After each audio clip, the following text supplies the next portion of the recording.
إن الحمد لله تعالى نحمده ونستعينه ونستغفره ونستهديه ونعوذ بالله من شرور أنفسنا ومن سيئات أعمالنا من يهده الله فلا مضل له ومن يضلل فلا هادي له ونشهد أن لا إله إلا الله وحده لا شريك له ونشهد أن محمدا عبد الله ورسوله أرسله بالهدى ودين الحق ليظهره على الدين كله وكفى بالله شهيدا وصلوات الله وسلامه عليه. We begin by praising Allah subhanahu wa ta'ala. We praise Him because He is worthy of praise. And we ask Allah subhanahu wa ta'ala to protect us from the evils within ourselves and evil consequences of our actions. And we ask Allah subhanahu wa ta'ala to send His peace and blessings upon the last and final messenger, upon his family, his companions, his wives, and all those who follow his way until the end of time. يا أيها الناس اتقوا ربكم الذي خلقكم من نفس واحدة وخلق منها زوجها وبث منهما رجالا كثيرا ونساء واتقوا الله الذي تساءلون به والأرحام إن الله كان عليكم رقيبا. يا أيها الذين آمنوا اتقوا الله وقولوا قولا سديدا يصلح لكم أعمالكم ويغفر لكم ذنوبكم ومن يطع الله ورسوله فقد فاز فوزا عظيما. We remind one another to be people of taqwa, which means to be conscious of Allah subhanahu wa ta'ala in your day-to-day affairs and in all of your decisions.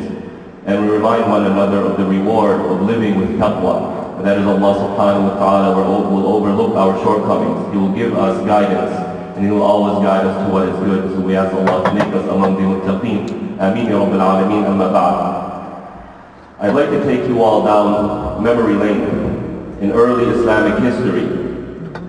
There was a time when, you're talking about a mere 100 years after the death of the Prophet ﷺ, the Muslim world was witnessing two major political factions, the Umayyads and the Abbasids. And the Umayyads and the Abbasids were at odds with one another. They were fighting for power. Similar to what we see today here in America with the Democrats and the Republicans. They're at each other's throats.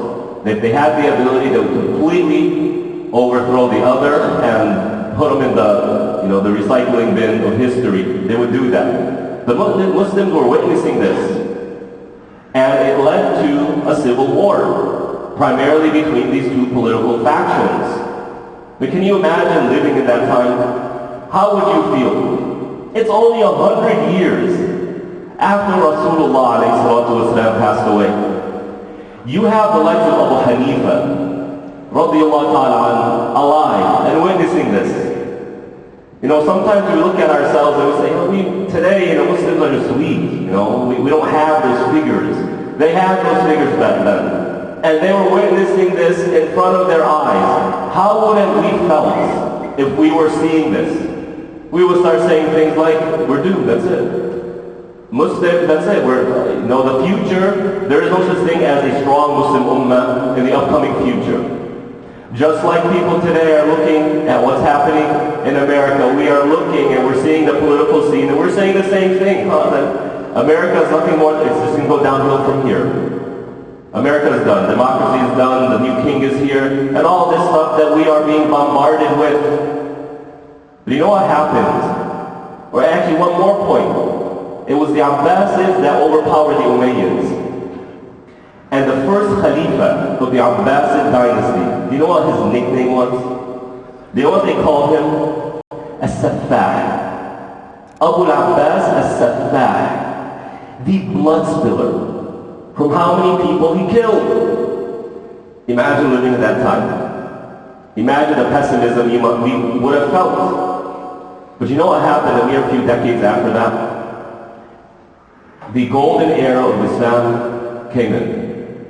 You know how you hear the golden era of Islam?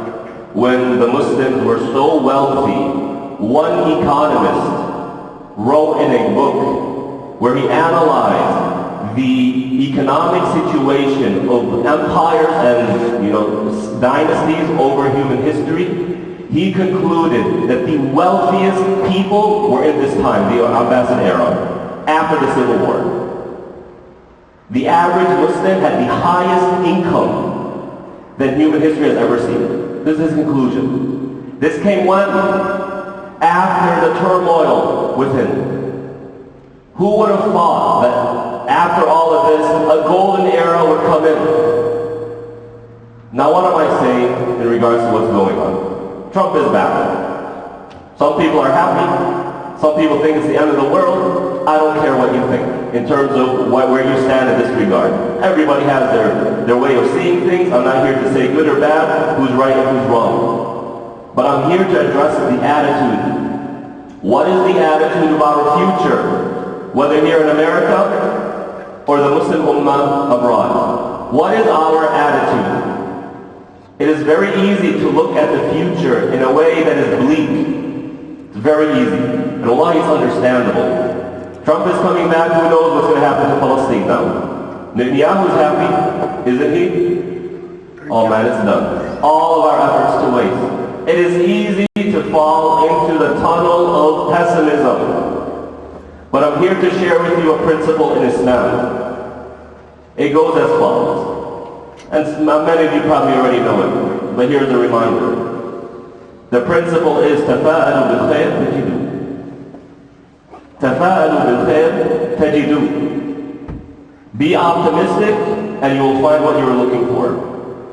Be optimistic. Think of a brighter tomorrow. And you will find what you are pursuing, what you are looking for. This is not a naive cliche, oh, tomorrow's brighter, everything's going to be A-okay. Just sit back and relax, Allah will take care of it. That's not what this statement means. Rather, what it means is the following, dear brothers and sisters. It means when you have a positive image of tomorrow, it does something to your brain. Your brain begins to think, how can I bring that positive tomorrow to light? And when you're thinking that way, you begin to notice your options. I can do this, I can do that, maybe I should do this, maybe I should do that. And so long as a human being feels that they have options, they will work hard. It is only when the human being feels there is no option, there are no options, there is no point, that is when they sit and they don't do anything. When they feel like really there are no opportunities out there, that is when they fall into depression. And so our religion, Islam, is teaching us, never fall into that mindset. تَفَاءَلُوا بِالْخَيْرِ تَجِدُوا. As I began with, you see a moment in Islamic history which looked very bleak and dim. It looked like the end. But it wasn't the end. A few decades later, it was the golden era. Now I don't mean this is exactly what's going to happen here in America. America could very well be going to its demise. Wallahu ta'ala a'lam. But whatever the future brings, how do we engage today? We engage it with تَفَاءَلُوا بِالْخَيْرِ تَجِدُوا. Think positively and you will find what you are looking for.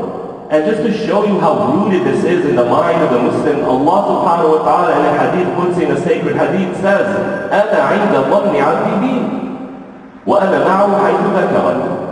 I am as you think of me. If you think well of me, then you will see that in your life. If you think Allah is going to guide you, Allah will guide you. If you think Allah subhanahu wa ta'ala is going to assist you in the difficult times, He will assist you. And so long as you are thinking of Allah, Allah is with you. وَأَنَا مَعَهُ حَيْثُ ذَكَرَنِي. So long as you are thinking of Allah, Allah is thinking of you. When Allah thinks of you, what does that mean? That means He's going to be there with you. تَفَاءَلُوا بِالْخَيْرِ تَجِدُوا. A believer is optimistic. And no, this isn't naivety, it's not cliche. The Prophet ﷺ was constantly reviving the optimism in the minds and the hearts of the companions. Khabbab ibn al-Arat, a great companion who believed while the Prophet was in Mecca. He's a Meccan. He came to the Prophet ﷺ and said, Ya Rasulullah, أَلَا تَسْتَنصِرُ لَنَا. Ya Rasulullah, you see what's happening? Make dua, ask Allah to get us out of this. You know what Khutbah was? He was the most tortured companion ever. We all say Bilal, Bilal, Bilal. It was Khutbah. Khutbah was the most tortured. Who was asking the Prophet? The most tortured one. He has seen it all. Say, so let's make dua with the utmost respect and politeness to the Prophet. How did the Prophet respond to that? He said, لَيُتِمَّنَّ اللَّهُ أَمْرَهُ. This religion will be completed. Optimism, O Khutbah. But don't be hasty. وَلَكِنَّكُمْ تَسْتَعْجِلُونَ. Don't be hasty. It will come. It will come. And another time, the Battle of the Trench, when the Muslims were surrounded. They were surrounded on all sides. They were boxed in. They were being sieged. And Allah described this moment in the life of the companions as they were shaken to the core. They couldn't see straight from the fear. Imagine living in that. We're done. What's the way out of here? And while that was going on, the Prophet ﷺ, he made his famous statement. He said, Egypt will be opened. Persia will be opened. Rome will be opened. Can you imagine? You are being sieged. You don't have food. Food can't even enter your city. And the Prophet is sitting there telling you, one day you will be in Egypt, you will be in Syria, you will be in Iraq, enjoying yourselves. What is the Prophet doing? He is putting in their minds that optimism. He is putting an image in their minds that they can feel, they can taste, they want, so they pursue it. This is the Prophet constantly charging optimism in the hearts and minds of his followers. And we need to be this way. And so we, as American Muslims, must envision our future near and distant as good and bright. And I'll tell you why we should think of it this way. Not simply because we're told to. You see, Allah subhanahu wa ta'ala, when He describes the companions, when we analyze why the companions were so amazing, it wasn't because they were super smart people. It wasn't because they were super sophisticated people. It wasn't because they went to multi-billion-dollar institutions like Harvard and Yale and all these places so they became the top of the top. They became the elites. Not why. They were amazing because when they needed to take a stance, they took a stance. They took a stance. When the Prophet said, we're doing this, they did it. When Allah said, do this, they did it. And so Allah kept pushing them forward, elevating their status in the hearts and minds of people, giving them victory after victory because when they needed to take a stance, they took a stance. Well, October 7th happened, dear brothers and sisters. And the Muslim American community took a stance, didn't we? And we took a very dangerous stance. We took a very inconvenient stance. And even before October 7th, with all the LGBT nonsense that was going on, and they wanted the doctors to wear face masks with rainbows. And you couldn't dare say anything criticizing that ideology, or you would get fired, you get expelled from school, whatever it is. The Muslim community in the past few years has had to face tremendous pressure. That was a test from Allah. Are we a people who hold true to their values? And as a community leader, I can confidently say the Muslim American community stood steadfast to their values and they took a stance when it was tremendously inconvenient. I'm sure we all know somebody who lost their job because they criticized Israel, or somebody who had to quit because they didn't want to endorse LGBT. We took a stance, didn't we? Our young ones, the college students, they encamped at the risk of being expelled, at the risk of being suspended, at the risk of being doxxed, unable to get a job. We took a stance, didn't we? And it was the right stance, and it was a clear stance, and we continue to take that stance.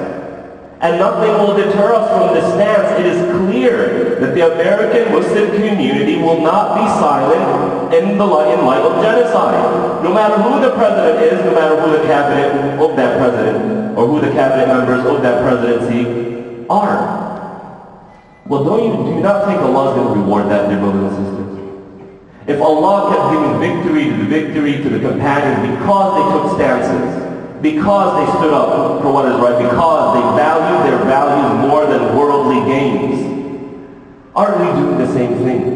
Of course, with a big difference between the status of the companions and our status. This is why we should be optimistic, because we have a reason, bi-idhnillah, bi-fadlillah, bi-rahmatillah, by Allah's mercy and bounty and His graciousness, we have a reason to be rewarded. Allah subhanahu wa ta'ala makes leaders those who care more about their values who stick to their values, no matter the circumstances. They stick to their values and they don't pursue their worldly self-interests. That is the American Muslim community, the brothers and sisters. So be optimistic, because Allah rewards the stances of the followers of Rasulullah alayhi salatu wasalam. And we took a positive stance. Walhamdulillahi Rabbil Alameen. And one more thing in this regard, dear brothers and sisters. Be careful. Be careful. Be careful of those who kill optimism. These are the people who have inflammatory speech. They're the ones who are always saying things like, we're doomed, like the future is dark, like we need to leave. This type of speech. Remember how